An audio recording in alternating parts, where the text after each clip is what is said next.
Hello, this is your girl, Melissa Pratt.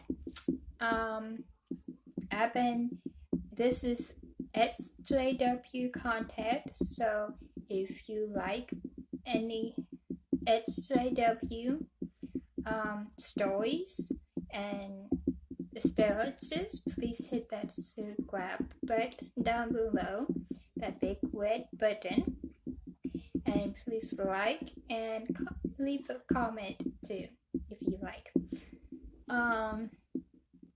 So today I would like to talk a little bit about my cousin and what the girl Ruby that I talked about in my last video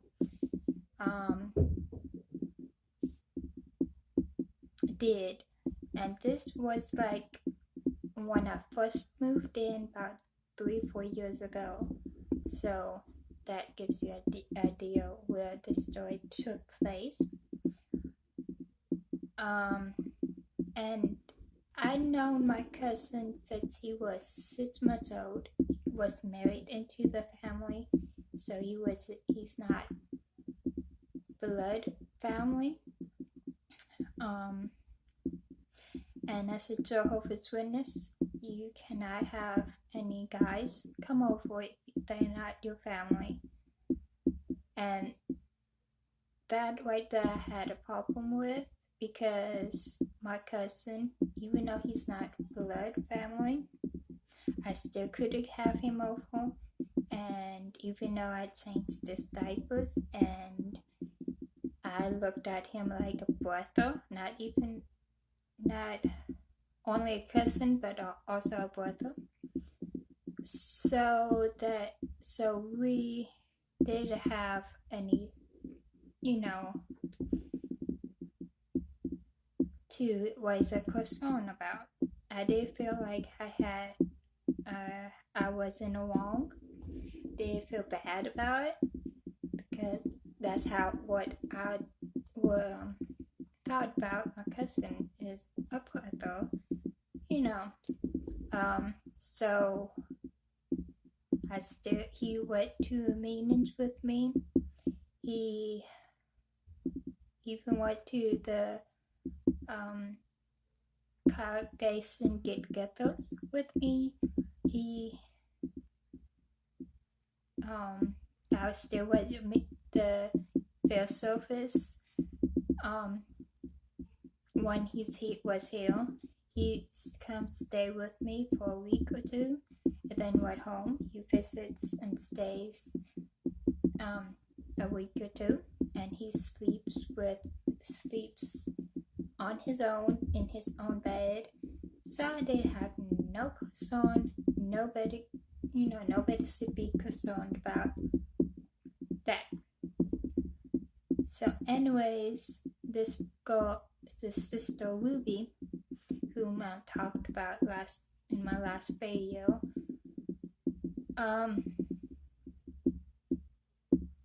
did not like the fact that I had him over.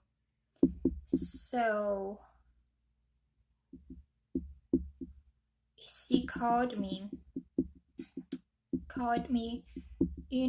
just and asked me personal questions about where did he sleep.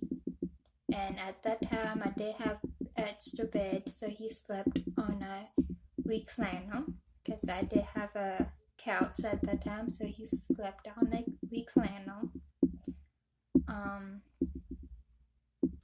But she just asked some nosy questions, and questions that get into my business. The Bible say, keep your mind your own business, right? Well, she didn't have to do that. So when I told her he slept on couch, because she called me, I didn't know what's going on, why she asked me these questions. So I said couch, and told me, well, you don't have accounts. I'm at the week flannel. Because I was on the spot. I didn't know why is he calling me? Why is he asking these questions? What's going on?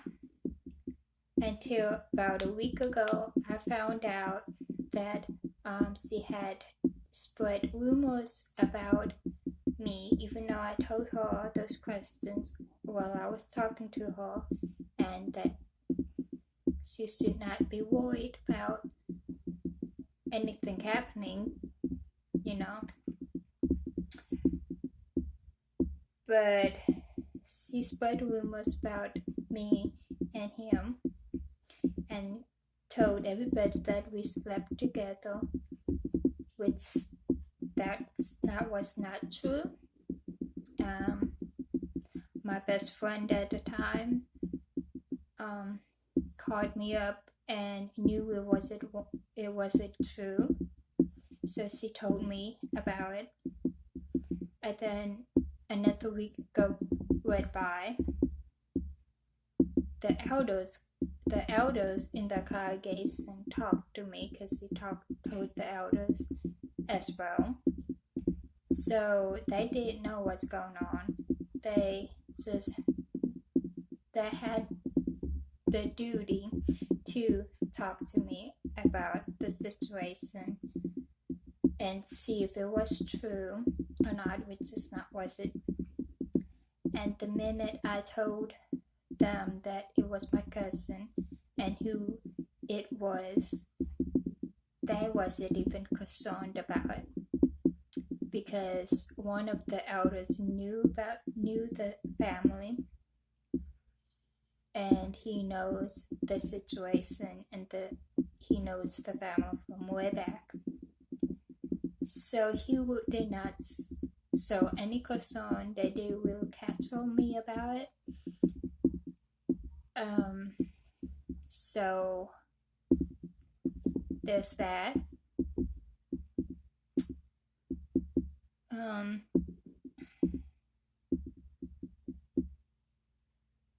But I think they had to catch on me just to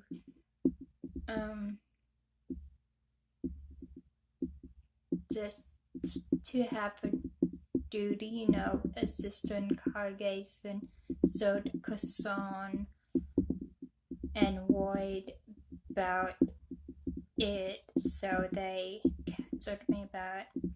And they told me that I cannot have him over because you are inviting the devil into your house, because he was playing games about killing games and everything, which it was just killing monsters and stuff.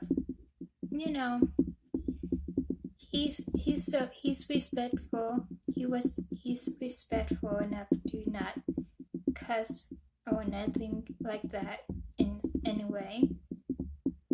So, but anyways, they told me not to fight him over at all, and I tried to obey that, but it was hard for me to obey it because I did not understand why I cannot have my cousin over, because I did not feel like I was in the wrong, and I did not feel like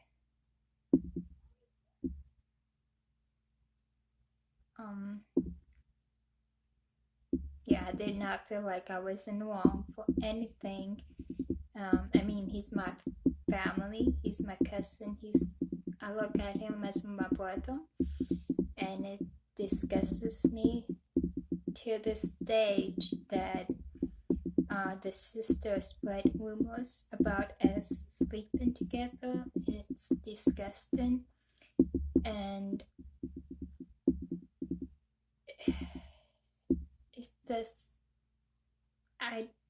it's just nasty to think that I would do that to my cousin, who I known for 6 months, and I changed diapers,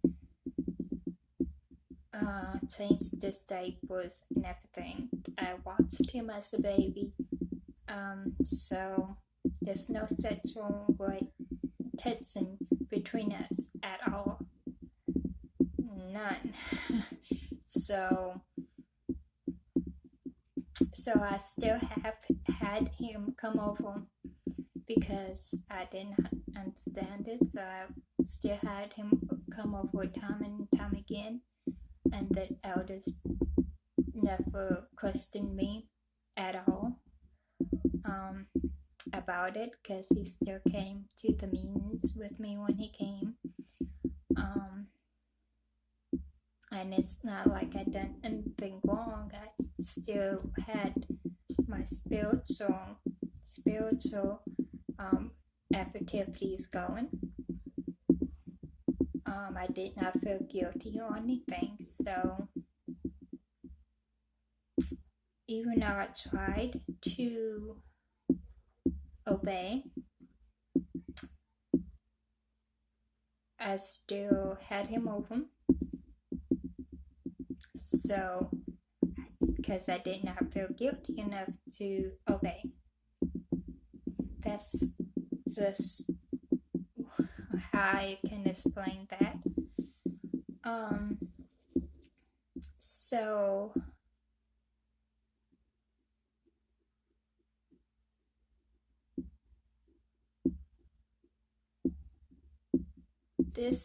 even though this story was short, that's the whole story about that, and the first sign that I had a problem with the whole